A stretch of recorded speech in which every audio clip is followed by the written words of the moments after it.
رضينا قسمة الجبار فينا لنا علم وللأعداء مال لنا علم وللأعداء مال فإن المال يفنى عن قريب وإن العلم باق لا يزال علي মুর্তজা রাদিয়াল্লাহু তাআলা আনহু বলেন, আল্লাহ আপনার সমস্ত নিয়ামত কি দুই ভাগে ভাগ করেছেন। এক ভাগে হলো শিক্ষা, আরেক ভাগে হলো সমস্ত ধন সম্পদ। ও রব্বুল আলামিন, আপনি মুসলমানদেরকে দিয়েছেন শিক্ষা, বেঈমান কাফেরদেরকে দিয়েছেন ধন সম্পদ। ও রব্বুল আলামিন, আপনার এই বন্টনের প্রতি আমরা সকলে সন্তুষ্ট হয়ে গেলাম। রাদিনা কিসমাতাল জাব্বারি ফিনা, আপনি যেভাবে বন্টন করেছেন আমরা সন্তুষ্ট। লানা ইলমুন ওয়ালিল আদাই মালু, আমাদেরকে দিয়েছেন বিদ্যা, বেঈমানদেরকে দিয়েছেন ধন সম্পদ। এত খুশি হওয়ার কারণ কি?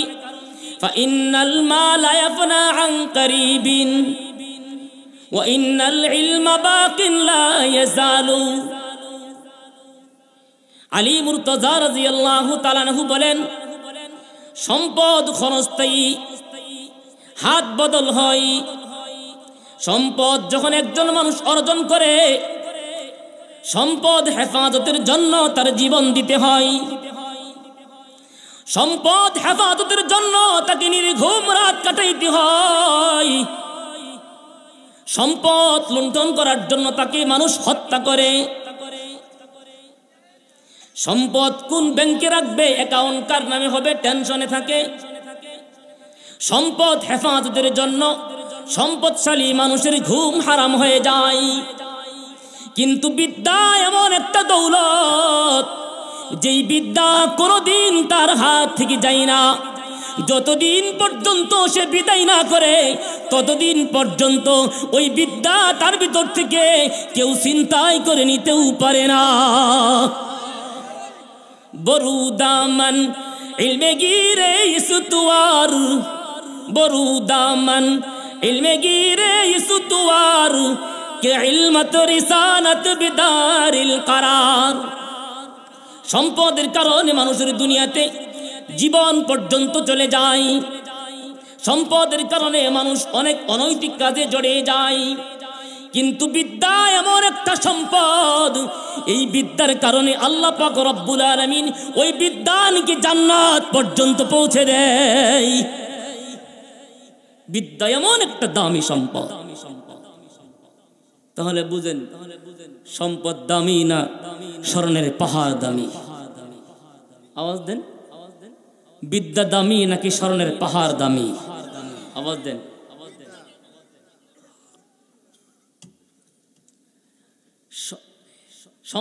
বিদ্যা দামি নাকি মসনদ দামি? বিদ্যা। সব কিছু জানার নাম, বোঝার নাম বিদ্যা নয়। আমরা কোনো কিছু জানার জন্য, বুঝার জন্য প্রথমে পঞ্চ ইন্দ্রিয় ব্যবহার করি। পঞ্চ ইন্দ্রিয়: চক্ষু, কর্ণ, নাসিকা, জিহ্বা, ত্বক। চোখ, কান, নাক, জিহ্বা, শরীরের চামড়া, এই পাঁচ ইন্দ্রিয়ের মাধ্যমে প্রথম আমরা জ্ঞান অর্জন করি। এটা দেখতে লাল না কালো চোখ দিয়া বোঝা যায়, ঠিক না? ঠিক। আওয়াজটা কি মানুষের নাকি পশু পাখির কান দিয়া বোঝা যায়?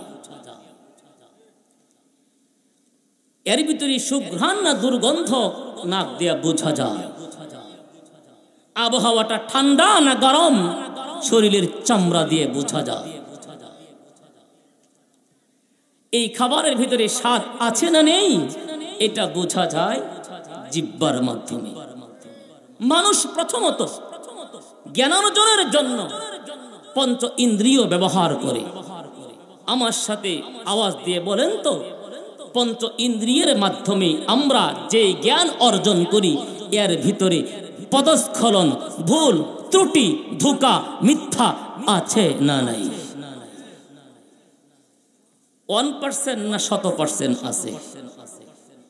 একটা এক্সাম্পল দিই, সব এক্সাম্পল দেওয়া সম্ভব নয়।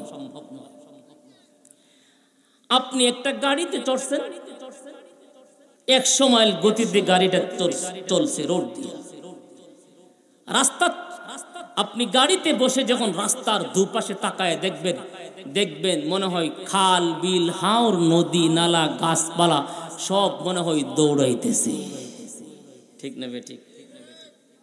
চোখ বলতেছে সেগুলি দৌড়ায়। প্রখর রোদ পড়তেছে পিচ ঢালা রাস্তার উপরে, মনে হয় সামনে বৃষ্টির পানি জমে আছে, কিন্তু যতই সামনে যান পানির কোনো অস্তিত্ব খুঁজে পাওয়া, এমন দেখছেন কি দেখছেন? চোখ বলতেছে এগুলি। আসলে কি চোখের মাধ্যমে এই তথ্য, এই অর্জিত জ্ঞান ভুল না সঠিক? এই ভুল ধরার জন্য আল্লাহ আমাদেরকে দিয়েছেন আকল নামক বিবেক নামক বুদ্ধি দিয়েছেন আল্লাহ। আমার চোখ বলতেছে দুপাশের রাস্তার দুপাশের গাছগুলি দৌড়ায়, বিবেক বলতেছে না, চোখ তোমাকে ধোঁকা দিচ্ছে, তুমি গাড়িতে চড়ে আছো আর গাড়ি ফুল স্পিডে চলতেছে, এজন্য দুপাশের গাছগুলি আপন জায়গায় থাকলেও কেমন জানি দৌড়াইতেছে, মনে হয় গাছ আপন জায়গায় আছে, তুমি দৌড়াচ্ছ, গাড়ি দৌড়াচ্ছে, কারণ ঠিক না বেঠিক? আমার এই চোখের ধোঁকা, আমার এই চোখের ভুল ত্রুটি ধরে দিল কে? ব্রেন, বিবেক বুদ্ধি। আপনাদের কাছে জানতে চাই, এই ব্রেন বিবেক বুদ্ধির ভুল আছে না নাই? একটা এক্সাম্পল, পৃথিবীর এই জমিন থেকে তাকায় দেখলে উপরে দিনের বেলায় দেখা যায় আসমানে একটা সূর্য, রাতের বেলায় দেখা যায় একটা চাঁদ। জমিন থেকে তাকায় যখন সূর্যটা দেখি, সূর্যটা দেখতে কত বড় মনে হয়? দেখতে কি এই প্যান্ডেলের মতন বড় মনে হয়? একটা ভাতের প্লেটের মতন বড় হয় দেখতে মনে হয়। আসলে কি সূর্যটা একটা ভাতের প্লেটের মতন ছোট? বলেন ছোট? বিজ্ঞান গবেষণা করা বলেছে সূর্যটা দেখতে ছোট মনে হয়, কিন্তু সূর্যটা পৃথিবীর থেকে 13 লক্ষ গুণ বড়। সুবহানাল্লাহ। পৃথিবীর আয়তন হলো 20 কোটি বর্গমাইল। কত? 13 লক্ষ দিয়া 20 কোটিকে গুণ দিলে যে গুণফল হবে সেটা হবে সূর্যের আয়তন। সুবহানাল্লাহ। চোখ বলতেছে সূর্য ছোট, কিন্তু বিজ্ঞান তার জ্ঞানের মাধ্যমে গবেষণা করে তথ্য পেয়েছে সূর্য ছোট নয়, সূর্য হলো পৃথিবীর থেকে 13 লক্ষ গুণ বড়। এবার বুঝে থাকবে বলেন, আমার এই পঞ্চ ইন্দ্রিয়ের ভুল ধরে দিল কে? বিবেক। তাহলে কি জ্ঞানের মাধ্যমে, বিবেকের মাধ্যমে, আকলের মাধ্যমে যেই জ্ঞান অর্জন করব, এই জ্ঞানের ভিতরে কোনো ভুল ত্রুটি আছে না নাই? আমার কথাগুলি আপনাদের খারাপ লাগতেছে? ভালো করে বুঝেন, উপকার হবে, মেমোরি মস্তিষ্কে খুলে যাবে ইনশাআল্লাহ।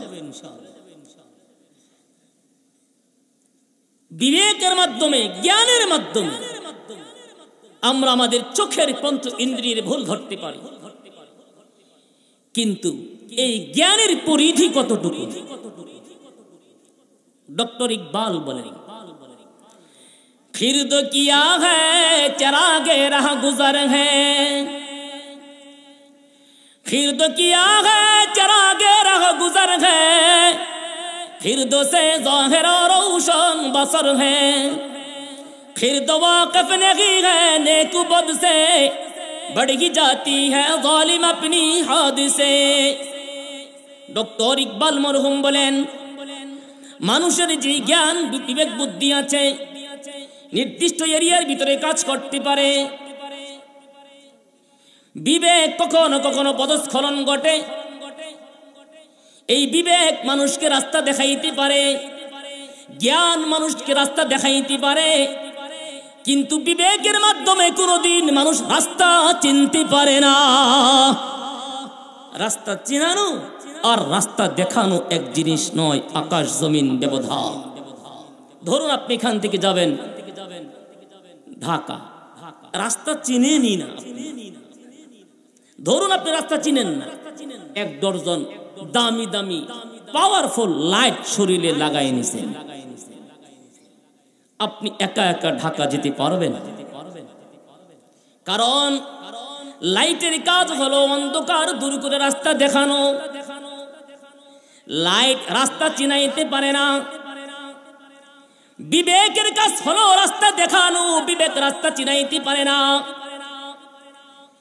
আমাদের শুরু হয়েছে জান্নাত থেকে, আসি জমিনে, আবার কোথায় যাব? কোথায় যাব? আল্লাহ পাক রব্বুল আলামিন বলেন, তোমাদের শুরু হয়েছে জান্নাত থেকে, আসো জমিনে মধ্যবর্তী স্টেশনে, এখান থেকে যাইবা জান্নাতে। জান্নাতের রাস্তা বিবেক দিয়া চিনতে পারবে না, বিবেক রাস্তা দেখাইতে পারবে। কিন্তু জান্নাত পর্যন্ত পৌঁছতে হলে যেই মানুষটা রাস্তা চিনে, যেই জিনিসের মাধ্যমে রাস্তা চিনা যায়, ওই মানুষটাকে তোমার রাহবর বানাইতে হবে। যেই জিনিসের মাধ্যমে রাস্তা চিনা যায়, ওই জিনিসটাকে তোমার রাহবর বানাইতে হবে। যদি ওই জিনিসটাকে রাহবর না বানাইতে পারো বিবেকের মাধ্যমে, কশিন কালেও তোমরা আল্লাহ পর্যন্ত পৌঁছতে পারবে না। আল্লাহ পাক এই পঞ্চ ইন্দ্রিয় আর জ্ঞান, এই 2 মাধ্যমে ইলম অর্জন করার জন্য, বিদ্যা অর্জন করার জন্য বেঈমান মুসলমান সবাইকে সমানভাবে দিয়েছেন। সুবহানাল্লাহ। যেখান থেকে বিবেকের পদস্খলন ঘটে, আল্লাহ পাক রব্বুল আলামিন বলেন, যেখানে গিয়া পঞ্চ ইন্দ্রিয়ের সব শেষ হয়ে যায়, সেখান থেকে সামনে অগ্রসর হওয়ার জন্য বিবেক দিয়ে দিলাম। এই বিবেকের পরিধি যেখানে গিয়ে শেষ হয়ে যাবে, সেখান থেকে রব পর্যন্ত পৌঁছতে হলে আমি আল্লাহ তোমাদেরকে এমন একটা মাধ্যম দিলাম, যেই মাধ্যম বেঈমানকে দেই নাই, ইহুদিকে দেই নাই, খ্রিস্টানকে দেই নাই। আল্লাহ পাক রব্বুল আলামিন বলেন, যালিকাল কিতাব লা রাইবা ফি।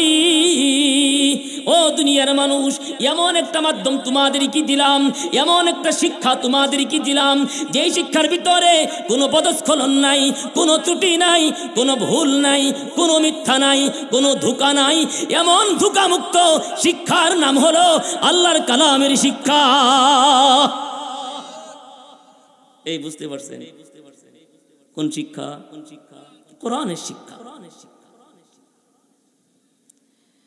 কথা অনেক দরকার, কিন্তু সময় নেই। আমাদের একটা বাচ্চা হওয়ার আগেই আমরা চিন্তা করি ছেলেকে ডাক্তার বানাবো, ইঞ্জিনিয়ার বানাবো। এমন লোক অনেক, একবারে কম না, অনেক। ঠিক নেবে? ঠিক। আচ্ছা, বুখারী শরীফে একটা অধ্যায় আছে, কিতাবুল ইলম। এই অধ্যায়ের ভিতরে শিক্ষা সংক্রান্ত বিশদ ব্যাখ্যা বিশ্লেষণ করা হয়েছে। শিক্ষা এমন এক জানাকে বলে, শিক্ষা এমন এক বোঝাকে বলে, যেই শিক্ষা কেবলমাত্র মানুষ অর্জন করতে পারে। ভালো করে বুঝবেন, যেই শিক্ষা কেবলমাত্র মানুষ অর্জন করতে পারে, দুনিয়ার কোনো মাখলুক যেই শিক্ষা অর্জন করতে পারে না। ডাক্তার হওয়া মানুষের বৈশিষ্ট্য নয়, কারণ এই ডাক্তার মানুষ যেমন হতে পারে 20 বছর লেখাপড়া করে, ছোট্ট একটা মুরগি 1 সেকেন্ডের জন্য লেখাপড়া করে না, কিন্তু মানুষের চেয়ে আরো বড় ডাক্তার মুরগি হয়ে যায়। কিন্তু আজ পর্যন্ত কোনো মানুষ মুরগিকে শিক্ষিত বলে না। ইঞ্জিনিয়ার হওয়া মানুষের বৈশিষ্ট্য না, কারণ কি ইঞ্জিনিয়ার যেমন মানুষ হইতে পারে 20 বছর লেখাপড়া করে, তার চেয়ে নিখুঁতভাবে ইঞ্জিনিয়ারিং করতে পারে একটা মৌমাছি। আল্লাহ পাক রব্বুল আলামিন বলেন, ও দুনিয়ার মানুষ, এমন শিক্ষা মানুষের বৈশিষ্ট্য, যেই শিক্ষার ভিতরে কোনো ভুল নাই, যেই শিক্ষা কেবলই মাত্র মানুষ অর্জন করতে পারে, দুনিয়ার কোন মাখলুক সেই শিক্ষা অর্জন করতে পারে না। হুজুর বলবেন, হুজুর ডাক্তার হওয়া, ডাক্তার, ইঞ্জিনিয়ার ইত্যাদি দুনিয়া বিজ্ঞান, এগুলি অর্জন করা মানুষের বৈশিষ্ট্য না। কারণ এগুলি মানুষ যেমন পারে মুরগি তার চেয়ে ভালো পারে। কেমন? আপনার একটা মুরগি 10টা ডিম দিছে, মুরগি ডিম দেওয়া শেষ, এখন বাচ্চা দিবে। মুরগি তার শরীরের তাপ ডিমের উপরে লাগায়, ঠিক না? ডিমের তাপের, শরীরের তাপের মাধ্যমে ডিমে বাচ্চা ফুটে না? যারা পরীক্ষা করেন নাই আজকের পরে পরীক্ষা করেন। আপনি ডিমের মালিক, মুরগির মালিক, 10টা ডিম বাচ্চা ফুটাবে, মুরগি নিয়ে বসছে বুকের নিচে। আপনি মালিক, 1 2 3 4 5 এভাবে 10 পর্যন্ত সিরিয়াল দিবেন। পরদিন গিয়ে দেখবেন আপনার সিরিয়াল কিন্তু ঠিক নাই, ঠিক না? মুরগি আপনার সিরিয়াল পরিবর্তন করে, কারণ কি? মুরগি জানে আমার শরীরের তাপের মাধ্যমে বাচ্চার, মুরগির ভিতরে, ডিমের ভিতরে বাচ্চা ফুটবে। এই জন্য যেই ডিমগুলি বুকের নিচে থাকে সেই ডিমগুলি ডানে বামে নিয়ে যায়, ডানে বামের ডিমগুলি বুকের নিচে নিয়ে আসে। কারণ এইভাবে যদি মুরগি আপনার সিরিয়াল যদি ঠিক রাখতে যায়, হয়তো মালিকের অনেক ক্ষতি হয়ে যাবে, অনেক ডিম পচে যাবে, নতুবা অনেকগুলি ডিমের ভিতরে বাচ্চা পরে ফুটবে। যদি বাচ্চা পরে ফুটে তাও মুরগির সমস্যা, যদি ডিম পচে যায় তাও মালিকের সমস্যা। আপনারা বুঝে থাকলে বলুন তো, আমার আপনার সিরিয়াল ঠিক রাখলো না মুরগি। মুরগি জানে তার শরীরের তাপের মাধ্যমে ডিমের ভিতরে বাচ্চা ফুটে, কোন ডিমের ভিতরে কি পরিমাণ তাপ লাগলো এটা নির্ণয় করার জন্য আজ পর্যন্ত মুরগি কোনো থার্মোমিটার ব্যবহার করেছে নাকি? মুরগি কোনোদিন তার ডিমের তাপমাত্রা নির্ণয়ের জন্য থার্মোমিটার ব্যবহার করে নাই। কিন্তু আমাদের শরীরের তাপমাত্রা কত বোঝার জন্য থার্মোমিটার ব্যবহার করতে হয়, হয় কি হয় না? আল্লাহ পাক রব্বুল আলামিন বলেন, ও দুনিয়ার মানুষ, ডাক্তার হওয়া মানুষের বৈশিষ্ট্য না। কারণ কি? 20 বছর লেখাপড়া করে যেই পর্যন্ত যেতে না পারবে, ছোট্ট একটা মুরগির বাচ্চা তোমার চেয়ে ভালো ডাক্তারি করতে পারে, কিন্তু তারপরেও তো আজ পর্যন্ত দুনিয়ায় কোনো মানুষ মুরগিকে শিক্ষিত বলে না। তার মানে হলো ডাক্তারি হওয়া মানুষের বৈশিষ্ট্য না। কথা ক্লিয়ার? মায়ের পেট থেকে বাচ্চা আসার জন্য প্রতিটি একটা রাস্তা আছে। আমরা সকলেই সেই মায়ের পেট থেকে সেভাবেই এসেছি। এরপরেও মাঝে মাঝে অনেক মা বোনের মুসিবত হয়ে যায়, ডাক্তারের শরণাপন্ন হতে হয়, সিজারের প্রয়োজন হয়, হয় কি হয় না? যখন সিজারের প্রয়োজন হয়, অ্যাম্বুলেন্সটাকে ডাক্তারের কাছে নিয়ে যাই, আলট্রাসাউন্ড করে, অনেক চেক আপ করে, বাচ্চার পজিশন দেখে, এরপরে ডাক্তার, অভিজ্ঞ ডাক্তার সিজার করে। লক্ষ্য করে দেখুন, মুরগি তার ডিমের ভিতর থেকে বাচ্চা ফুটাইবে, কোনো পদ্ধতি রাস্তা নাই। তার মানে হলো মুরগি নিজেই তার প্রত্যেকটা ডিমের ভিতর থেকে সিজারের মাধ্যমে বাচ্চা বের করে। মানুষের সন্তান সিজার করার জন্য 20 বছর লেখাপড়া করলো, তারপরে অভিজ্ঞতা অর্জন করে। কিন্তু মুরগি এমন একটা ক্ষুদ্র প্রাণী, তার ডিমের ভিতরে যেই বাচ্চাটা আছে ওই বাচ্চাটাকে পরীক্ষা নিরীক্ষা লাগে না, চেক আপ লাগে না, আলট্রাসাউন্ড লাগে না। এমনকি আপনারা তাকায় দেখবেন, লক্ষ্য করে দেখবেন, বাচ্চা ফোটার আগে ঠিক প্রত্যেকটা মুরগি প্রত্যেকটা ডিমের ভিতরে মাত্র একটা করে ছিদ্র করে, তাও যেখানে সেখানে নয়, সরাসরি যে জায়গায় বাচ্চার কান আছে, যে জায়গায় বাচ্চার নাক আছে, ওই নাক বরাবর মুরগি একটা ছিদ্র করে। এবার বুঝে দেখলে বলুন, মানুষ তো অনেক চেকআপের মাধ্যমে বাচ্চার অবস্থা নির্ণয় করে, কিন্তু মুরগি কোনো আলট্রাসাউন্ড করে না। তার উপরেও মুরগি নিখুঁতভাবে সিজার করে, নিখুঁতভাবে একটা ছিদ্র করে। আজ পর্যন্ত মুরগিকে কোনো মানুষ ডাক্তার বলল না। তার মানে কি? ডাক্তার হওয়া মানুষের বৈশিষ্ট্য না। মানুষের বৈশিষ্ট্য হলো এমন শিক্ষা অর্জন করা যেই শিক্ষা পৃথিবীর কোনো মাখলুক অর্জন করতে পারে না। যালিকাল কিতাব লা রাইবা ফীহ, কোরআনের শিক্ষা, এই শিক্ষা দুনিয়ার কোনো মাখলুক অর্জন করতে পারে না। কি কথা বুঝে আসতেছে আপনাদের? হ্যাঁ, ডাক্তার হওয়া, ইঞ্জিনিয়ার হওয়া এগুলি মানুষের বৈশিষ্ট্য নয়। মানুষের বৈশিষ্ট্য হলো কোরআন পড়া, রবকে চিনা। আমরা যে ঔষধ সেবন করি, প্রত্যেকটা ওষুধের গায়ে মেয়াদ লেখা আছে না? আছে না? মেয়াদ শেষ, ঔষধ যতই দামি হোক সেটা কি শেষ।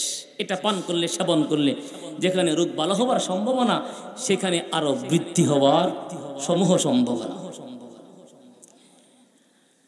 আল্লাহ পাক রব্বুল আলামিন ছোট্ট একটা মৌমাছিকে আল্লাহ পাক রব্বুল আলামিন বলেন, ওয়া আউহা রাব্বুকা ইলান নাহলি আনিত্তাখিযি মিনাল জিবালি বুয়ুতা ওয়া মিনাশ শাজারি ওয়া মিম্মা ইয়ারিশুন সুম্মা কুলি মিন কুল্লিস সামারাত ফাসলুকি সুবুলা রাব্বিকি যুলুলা ইয়াখরুজু মিন বুতুনিহা শারাবুম মুখতালিফুন আলওয়ান فيه شفاء للناس إن في ذلك لآية لقوم يتفكرون আল্লাহ পাক রব্বুল আলামিন বলেন, ছোট্ট একটা মৌমাছি, এই মৌমাছির পেট থেকে রং বেরঙের মধু বের হয়।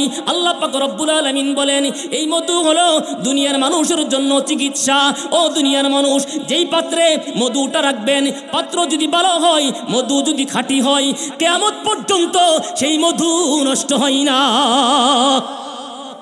বুঝে থাকলে বলুন। মানুষ ওষুধের ভিতরে মেয়াদ লিখে দেয়, মেডিসিন ব্যবহার করে, তারপরেও মেয়াদ উত্তীর্ণ হয়ে যায়। কিন্তু ছোট্ট একটা মৌমাছি কি ব্যবহার করলো? কিয়ামত পর্যন্ত মধু রাখবেন, পাত্র যদি ভালো হয়, মধু যদি খাঁটি হয়, তারপরে মধু নষ্ট হয় না। সুতরাং ডাক্তার হওয়া যদি মানুষের বৈশিষ্ট্য হইতো, ডাক্তার হওয়া যদি মানুষের বৈশিষ্ট্য হতো, সায়েন্স জানার নাম যদি মানুষ হইতো, শিক্ষিত হইতো, তাহলে মানুষ বড় শিক্ষিত হইতো না, সবচেয়ে বড় শিক্ষিত হইতো মৌমাছি। বাস্তব না বাস্তব? কোরআনের আয়াত। অনেক সময় আমরা বস্তা জোড়ায় রাখি মাথার উপরে, বাসা বাড়িতে মাঝে মাঝে জোড়ায় রাখি না, পাটের রশি দিয়ে বাঁধি, নাইলনের রশি দিয়ে বাঁধি, শিকল দিয়েও বাঁধি, এরপরেও মাঝে মাঝে ছুটে যাওয়ার সম্ভাবনা আছে না নাই? কিন্তু আল্লাহ পাক রব্বুল আলামিন বললেন, ও মৌমাছি, তোমার রবের পক্ষ থেকে নির্দেশ, গাছ গাছালিতে তুমি বাসা বানাও, পাহাড়ে পর্বতে তুমি বাসা বানাও, উঁচু চালে তুমি বাসা বানাও। সুন্দরবনে কোন কোন মৌমাছিতে, মৌমাছির চাকে 1 মণ পর্যন্ত মধু হয়, আবার মৌমাছির চাকটা আধা মণ ওজন হয়। 1 মণ মধু নিয়া আধা মণ ওজনের মৌচাকটা একটা ডালের ভিতরে ঝুলে থাকে। ঘূর্ণিঝড় হয়, ভেঙ্গে যায় না, টর্নেডো হয়, ভেঙ্গে যায় না, ঢাল ভেঙ্গে যায়, কিন্তু তারপরেও মৌচাক ভেঙ্গে যায় না। বুঝে থাকলে বলুন তো, এই মৌচাকের ভিতরে মৌমাছি কি মেডিসিন ব্যবহার করলো? এবার বুঝে থাকলে বলেন, মানুষ বড় ডাক্তার নাকি মৌমাছি বড় ডাক্তার? আল্লাহ পাক রব্বুল আলামিন বলেন, কুল হাল ইস্তাবিল্লাযীনা ইয়ালামুনা ওয়াল্লাযীনা লা ইয়ালামুন। ও দুনিয়ার মানুষ, যারা কোরআন পড়তে পারে আর যারা কোরআন পড়তে পারে না, যারা কোরআন জানে আর যারা জানে না, যারা কোরআন মানে আর যারা মানে না, এরা কখনো সমান হইতে পারে না। ব্যবধানটা কত! পরওয়াজি হ্যায় দোনো কা উসি একই ফিজা মে, परवाज़ है दोनों का उसी एक ही फ़ज़ा में, दुर्गस का जगह और शाही का जगह और, दुर्गस का जगह और शाही का जगह और। डॉक्टर इकबाल সাধারণ মৌলবী না, ডক্টর, ডক্টর ইকবাল বলে, যারা কোরআন জানে আর যারা জানে না পার্থক্য কত? একটা উদাহরণ দিয়েছে। আকাশে দেখবেন, খোলা আকাশের মাঝে 2টা পাখি একসাথে উড়াল পারে। একটা পাখি আকৃতিতে বড়, পাখিটার নাম হলো শকুন। কে কি চিনেন শকুন পাখি? সবাই চিনেন তো শকুন? আগে ছোট সময় দেখতাম, ঝড় তুফান হলেই শকুন অনেক বাড়িটারি খায়া অনেক জায়গায় পড়ে থাকতো। এখন আর সেভাবে শকুন দেখা যায় না। এখন আর শকুন কেন আসবে? চিপাই চাইপে রাস্তাঘাটে মানুষরূপী শকুনের অভাব নাই। মানুষরূপী শকুনগুলি এখন হারাম খায়, শকুন কেন আসতো? একই সাথে আরেকটা পাখি উড়াল পারে, সেই পাখিটার নাম হলো বাস পাখি। গ্রামের অনেকের আঞ্চলিক ভাষায় বলে চিল, বাস পাখি। বলুন তো, বাস পাখি আকৃতিতে বড় না শকুন বড়? একই সাথে উড়াল পায়।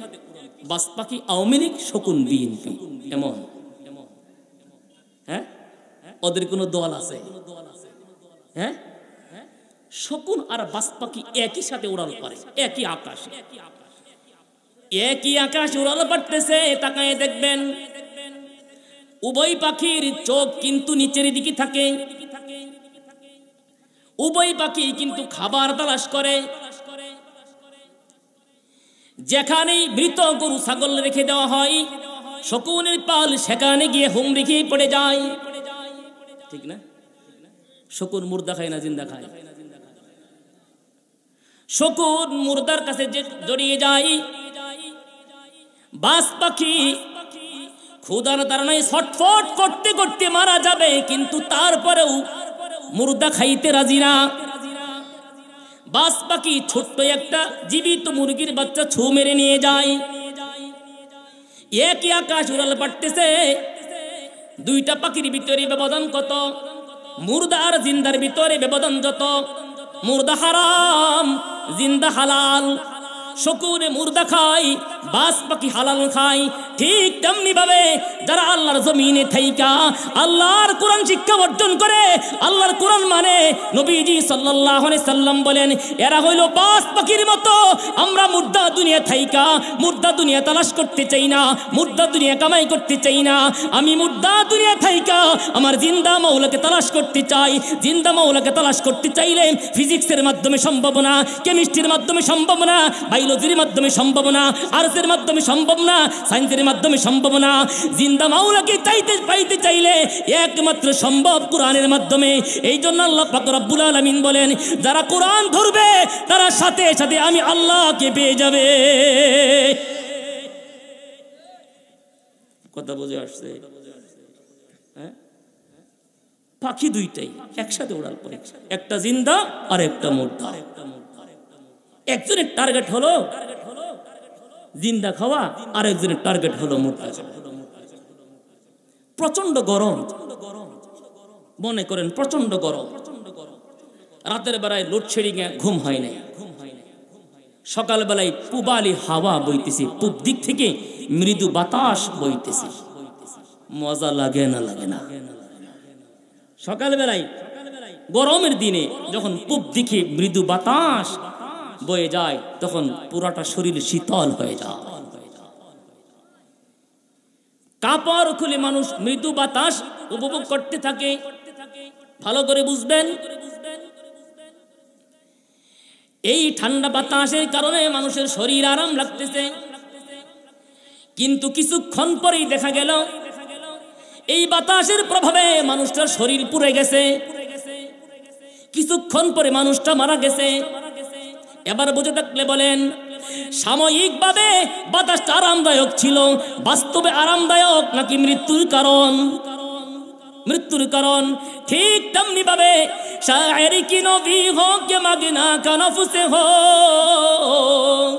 शायर की नबी हो के मगना का नफुस हो, जिससे चमन अफसरदा हो ओ बाद सहर किया, जिससे चमन अफसरदा हो ओ बाद सहर किया।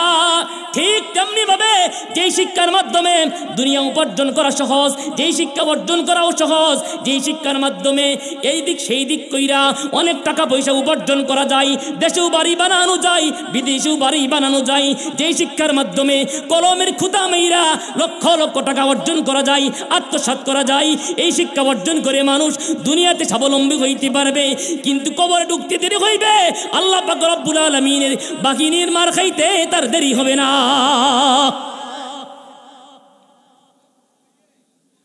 কোরআনের শিক্ষাই একমাত্র মানুষের শিক্ষা।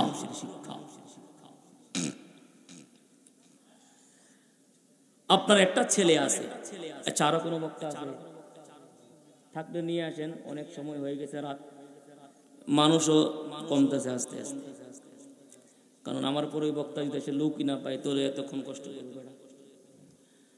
যে কথা বলতেছে মনে করুন আপনার একটা ছেলে আছে, আপনি একজন কৃষক মানুষ, কষ্ট করে ছেলেটাকে লেখাপড়া করেছেন, অত্যন্ত মেধাবী, ঢাকা ভার্সিটি থেকে কেমিস্ট্রিতে অনার্স মাস্টার্স, চমৎকার রেজাল্ট, প্রথম চান্সেই সে বিসিএস ক্যাডার হয়ে গেছে, এখন সে ম্যাজিস্ট্রেট, বিয়ে করাবেন, তার জন্য পাত্রী খুঁজতেছেন। তো ওই মানের তো একটা পাত্রী লাগবে, তো সেই জন্য আপনি এমন উচ্চ শিক্ষিত একজন পাত্রী খুঁজতেছেন।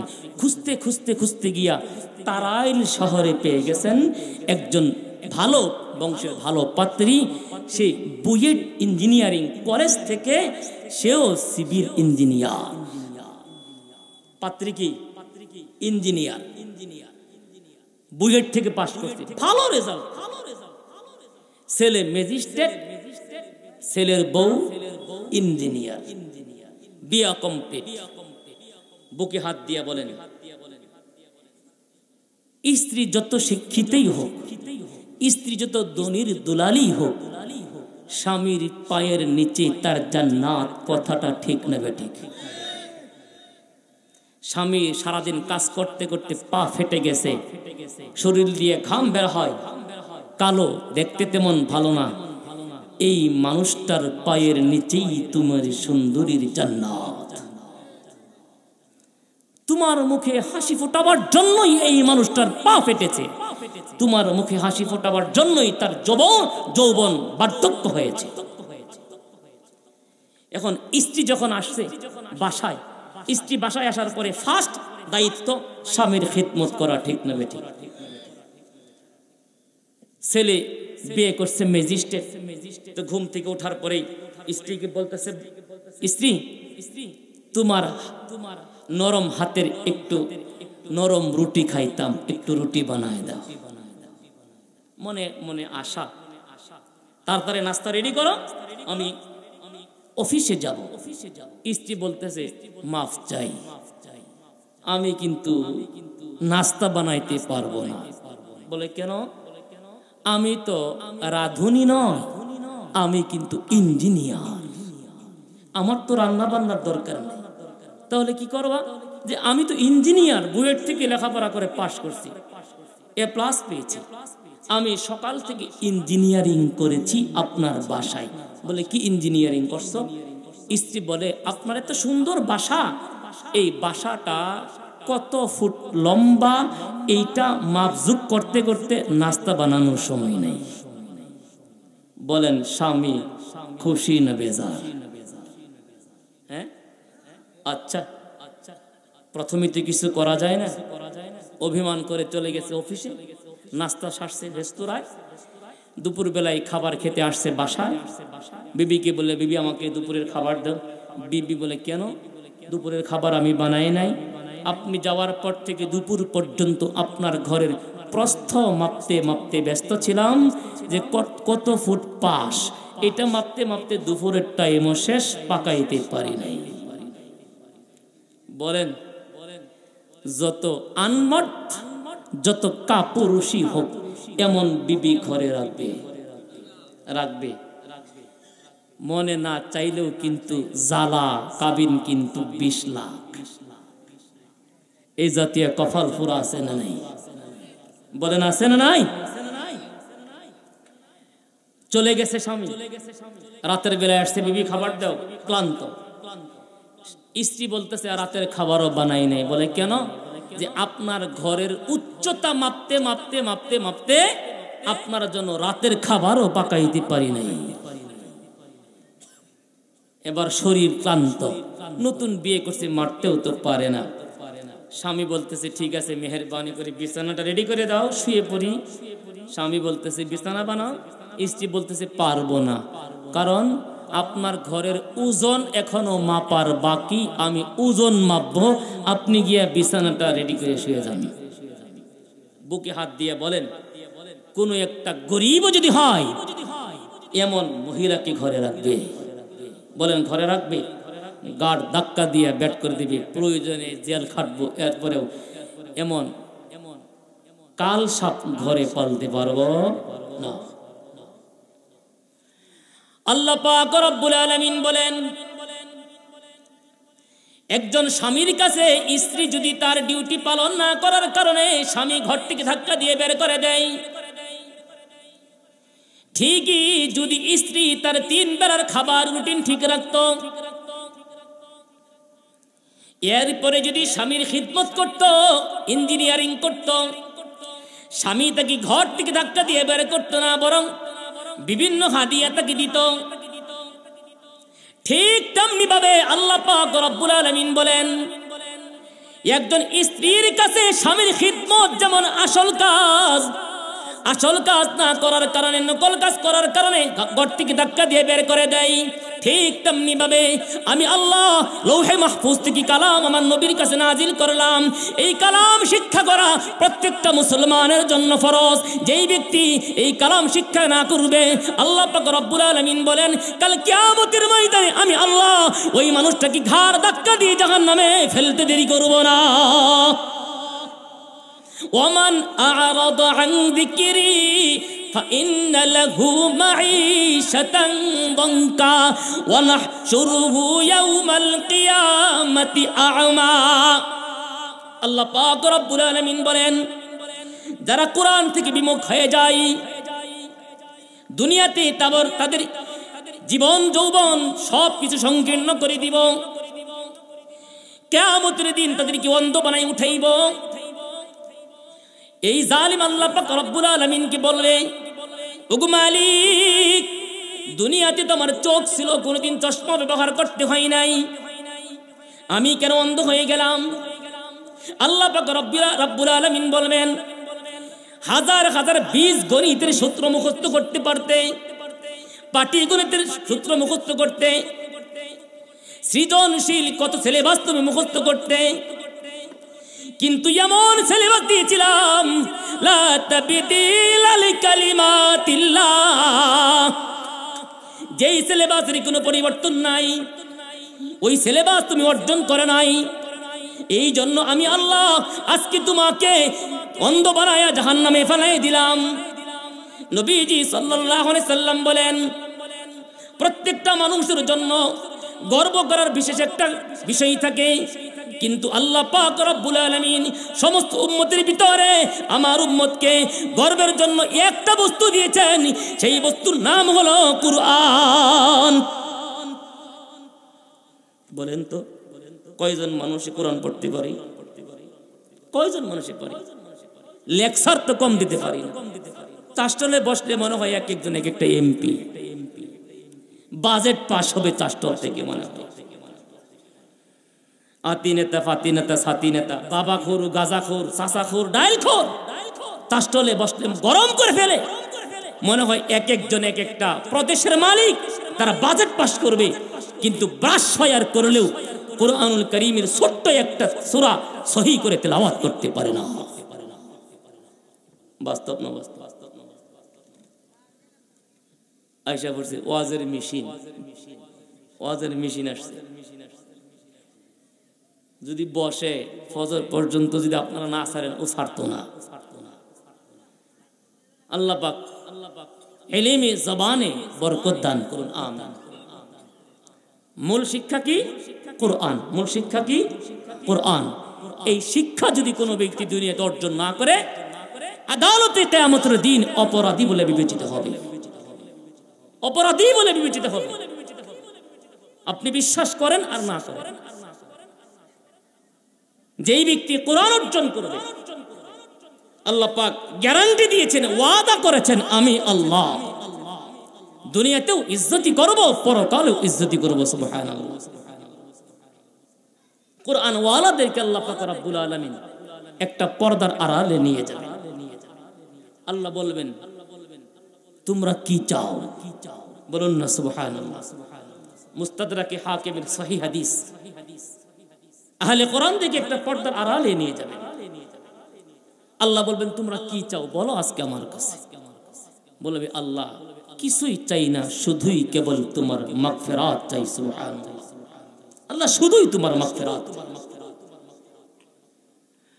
আল্লাহ পাক রব্বুল আলামিন বলবেন, ওয়া ইজ্জতি ওয়া জালালি, ওয়া ইজ্জতি ওয়া জালালি ওয়া ইরতিফা'i মাকানি ইন্নী লাম আযা ইলমি ফীকুম লিউ'আযিবান্নাকুম ক্বাদ গফারতু লাকুম ফাদখুলুল জান্নাহ। আল্লাহ পাক রব্বুল আলামিন বলবেন, আমার ইজ্জতের কসম, আমার জালালাতের কসম, আমার বড়ত্বের কসম, আমার উঁচু মর্তবার কসম করে বলি, আমি আল্লাহ তোমার সিনার ভিতরে কুরআন দিয়েছিলাম, এই জন্য নয় আমি আজকে তোমাকে অপমানিত করব। আল্লাহ পাক রব্বুল আলামিন বলবেন, আমি তোমাকে মাফ করব, এই জন্যই তো তোমার সিনার ভিতরে কুরআন দিয়ে দিয়েছিলাম। আই আহলে হুনর যৌকে হুনর খুব গেলে কিন, আই আহলে হুনর যৌকে হুনর খুব গেলে কিন, जो शय की हकीकत को ना जाने वो हुनर किया। হে জ্ঞান পিপাসু, জ্ঞান পিপাসা তো অনেক ভালো, কিন্তু যেই জ্ঞান বাস্তবতাকে বুঝায় না, বাস্তবতাকে ধরে না, ওই জ্ঞান কোনোদিন জ্ঞান হইতে পারে না। আই আহলে নজর যৌকে নজর খুব গেলে কিন, जो अपनी हकीकत को ना देखे वो नजर किया।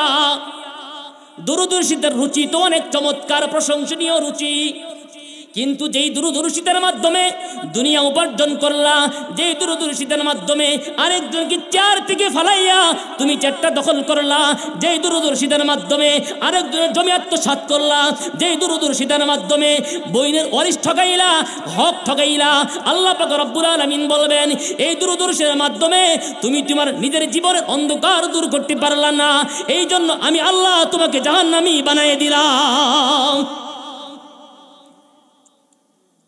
সমাজের এলাকার যারা লেখাপড়া করছে না, নিরক্ষর, তারাও কিন্তু জ্ঞানের ভান্ডার নিজেকে মনে করে। জ্ঞানের ভান্ডার আমি কম জানি, বলে কি বলে না? হ্যাঁ, যে না জানার পরেও আমি জানি, ডক্টর ইকবাল বলেন এটা ডাবল মূর্খ।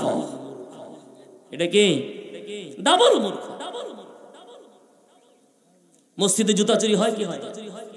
কয়শো টাকা দামের জুতা চুরি হয়? 50 টাকা, 100 টাকা, ঠিক না? ধরা পড়লে পরে চুরিরে কি দেয়? হ্যাঁ, পোলাও কুরমা খাওয়ায়, মনের মতন একেবারে উত্তম মাধ্যম দেয়। 500 টাকার জুতা না, 50 টাকার 100 টাকার জুতা চুরি করলে চুরিকে গ্রেফতার করার পরে কয়েকশো কিল ঘুষি তার পিঠে পড়ে। বুঝে থাকলে বলেন, এ দেশে এমন শিক্ষিত কি আছে না যারা নিজেদেরকে শিক্ষিত বলে আমরাও শিক্ষিত মনে করি, কিন্তু কলম হাতে গেলে এক খোঁচা দিয়া দেশ ও জনগণের লক্ষ কোটি কোটি টাকা আত্মসাৎ করে আছে না নয়? 50 টাকার জুতা চুরি করার অপরাধ যদি কয়েকশো কিল ঘুষি তার পিঠে পড়ে, তাহলে লক্ষ লক্ষ টাকা যারা আত্মসাৎ করে শিক্ষিত মানুষের লেবেল লাগায়া এদের পিঠে কি পরিমাণ জুতার বাড়ি পড়া দরকার।